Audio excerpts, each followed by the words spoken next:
Allie Bars with Collaborative Wellness, here to talk with you today about something we're all going through right now, existential trauma. So what is existential trauma and how might it be affecting us at the time? So existential trauma is a threat to one's own existence. And an existential threat can affect not only living things, but non-living things as well. So this coronavirus pandemic is affecting, of course, our health and our well-being, but it's also affecting the economy, the ways that we interact with each other, and our belief systems. So as you can see, the effects of trauma are wide-reaching and are often larger than what it looks like on the surface. So along with trauma comes trauma shock. So trauma shock is when the traumatic event comes on so suddenly or is so overwhelming that we haven't really had time to process what's really going on around us. So examples of what trauma shock might look like is if you or someone you know is acting very calm through all of this. They are really cool, collected. They may say things like, this isn't a big deal, or you're overreacting. And really this is a way that we kind of protect ourselves emotionally from everything that's going on around us. So the phrase ignorance is bliss comes to mind, right?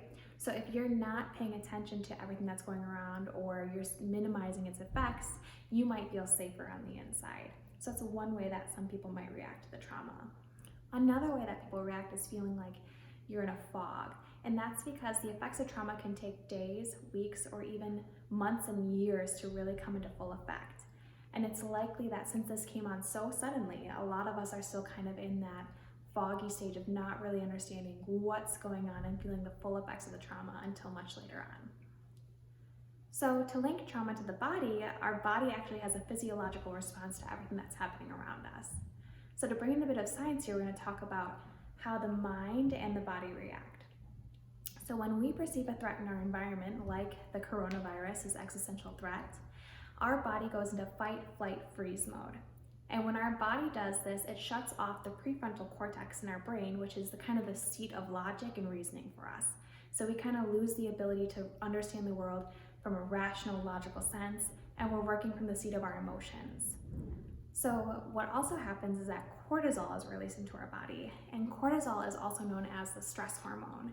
So cortisol can be helpful for us because it allows us to become more aware of everything that's happening in our environment. Something called hyperarousal or hypervigilance, so that we're super ready when a threat comes that we can attack and respond in a way that's going to protect us. However, if we have too much cortisol running in our body or too long of a time, it can affect us both mentally and physically. So psychological disorders like PTSD are when our body still perceives a threat in the environment and is still reacting and still running on that cortisol, even when the threat isn't really there anymore. So what might these fight, flight, and freeze responses look like in regards to the coronavirus pandemic? So if you might be in fight mode, that might be someone who is preparing to battle the virus in some way. So one of the ways this looks like is people who might be stockpiling supplies, kind of getting all their weapons and defenses ready to go. So you might be buying up food, water, hand sanitizer. Lots of people are buying a lot of toilet paper. These people might be in fight mode, ready to kind of take on the battle that is the coronavirus and get themselves prepared in the best way possible. So remember, we said that our logical brain is kind of offline during this time. But if it were around, it might tell us that if we're the only ones in our community who have all the supplies, or if the majority of the community is left without the supplies to stay healthy, then they're more susceptible to get sick, which puts us more at risk to get sick. So really we want to take care of not only ourselves, but the environment around us so that we can all stay healthy together. Next is the flight response. And this might be an attempt to flee or escape the situation or escape the coronavirus. And this can be both physically and emotionally. So extreme physical isolation from people, really distancing yourself more than the recommended amounts. We already know that isolation can be damaging for our mental health, but it also can affect our physical health as well. So that might be someone who's trying to flee the coronavirus physically. Now emotionally, you see people who are kind of shutting off all news or all information or all talk of the coronavirus. And this is a way that we're trying to protect ourselves emotionally.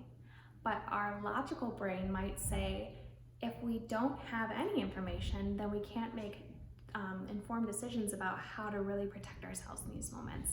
So we do need a little bit of both. We can't totally distance ourselves and we can't totally shut ourselves off from the information, and it actually puts us more at risk when you do that.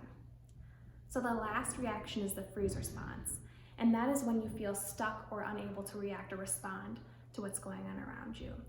So our rational brain might tell us that although it feels like we're entirely powerless in the situation, we do still have some control, and now is the time to focus on the things that you do have control over. So taking care of yourself, taking care of your loved ones, taking care of the community, finding things that you have control over in your life and really putting your focus there. So during these times, if you notice yourself reacting in any of these ways, just know that it's normal and be gentle with yourself.